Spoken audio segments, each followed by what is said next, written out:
Heating and cooling buildings is an enormous consumer of energy and ultimately a huge source of greenhouse gases. A lot of businesses are looking towards cleaner solutions. Our guest is the founder of a Canadian ventilation company which offers heating and cooling that he says uses less energy. Oxygen8's clean technology uses electricity to bring outside air in and is said to produce no greenhouse gas emissions. We are joined by James Dean, founder and CEO of Oxygen8. Thanks very much for coming on the show. What are you doing differently in heating, ventilation and cooling? Yeah, first, thanks, Andy, for having me on. The traditional approach for ventilating buildings is these large rooftop air handling units that use, gas for providing heating and chillers cooling, recirculate air. So we've taken a different approach of these low-profile, decentralized units that are spread throughout the building. We've partnered up with a large company called Daikin, integrating their VRV heat pumps. So using, as you mentioned, all electricity to provide fresh, comfortable air to schools, senior care facilities, offices, buildings like that.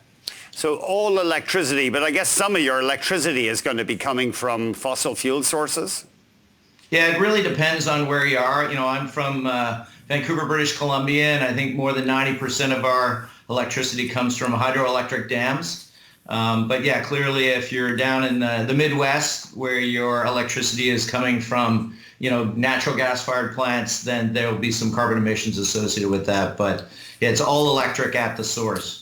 Now, traditional air conditioning obviously does bring air from the inside. I believe so. Anyway, I know a big part of it is removing moisture from the air. So how is your air conditioning technology different?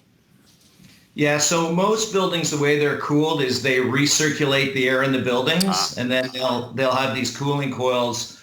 What we do, it's called a dedicated outside air system, or 100% fresh outside air.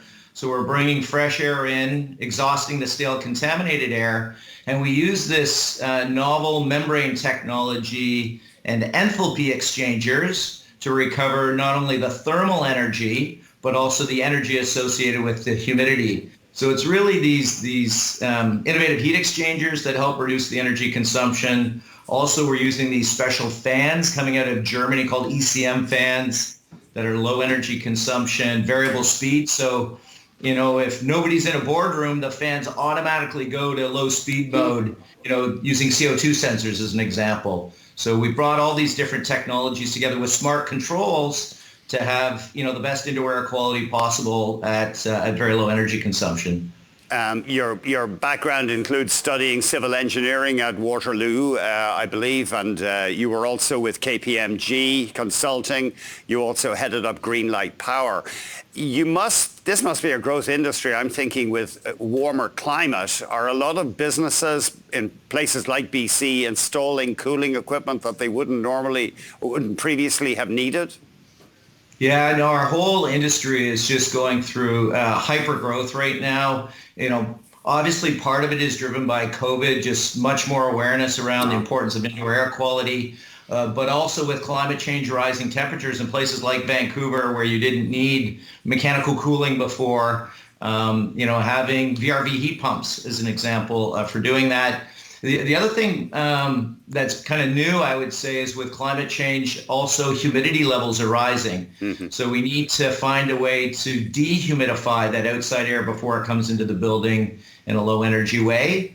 And in winter time where you get cold, dry air, I know you're from Toronto, we need to figure out how do we raise the relative humidity in the winter time for health and comfort reasons as well. So humidity control is becoming a much more important topic. The construction industry, notoriously conservative, of course it operates under tight regulations. Do you get pushback? People say, no, we've always done it this way. Yeah, I would say a little bit. The key kind of influencer for us is the mechanical engineers designing the building HVAC systems. And I find that they're looking for low energy, low GHG emission solutions for their clients. We're also spending quite a bit of time talking with architects and owners. This decision to go with decentralized ventilation versus central happens quite often before the engineer is even involved. So educating them that, hey, instead of having this big rooftop air handling unit, you can have a beautiful green rooftop garden that people can access nature during the day. You get less duct work. It's easier to control air to the spaces or zones in the building that you want.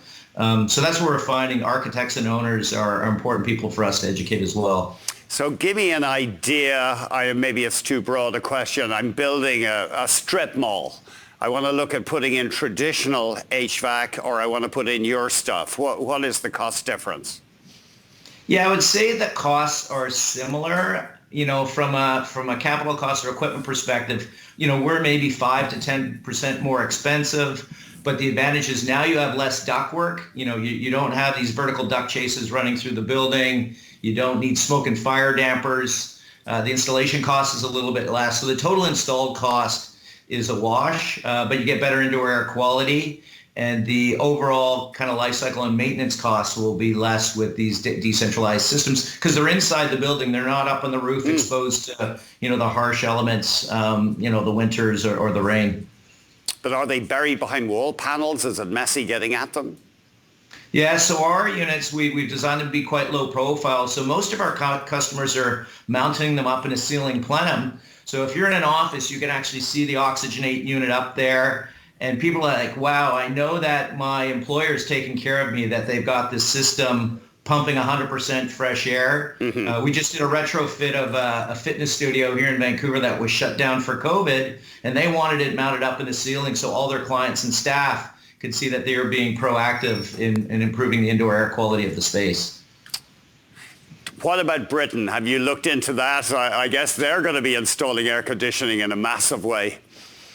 Yeah, interesting. I spent quite a bit of time in my previous companies in Europe and Asia, and the Europeans are much further ahead than North America when it comes to indoor air quality, energy efficiency. We're focused solely on the Canadian and U.S. market. But we've got partners in Europe and Asia that are taking on that. So we're happy just to focus on North America. Is energy too cheap in North America to make people focus on efficiency? It's definitely a challenge, if you've got, places where you've got low gas prices, to get them to switch to heat pumps is a tough sell. But I think when it comes to indoor air quality, kind of everybody's demanding it now to get people back in the offices. Our kids in school, it's not only about health, but it's about productivity. And so if we can reduce carbon dioxide levels, there's been some great study at the Harvard T.H. Chan School of Public Health saying if we can get carbon dioxide levels below 800 ppm, test scores for kids, employees' productivity, lost time from work goes way down. So I think we're going to see a lot more kind of awareness on the productivity side of both schools and offices.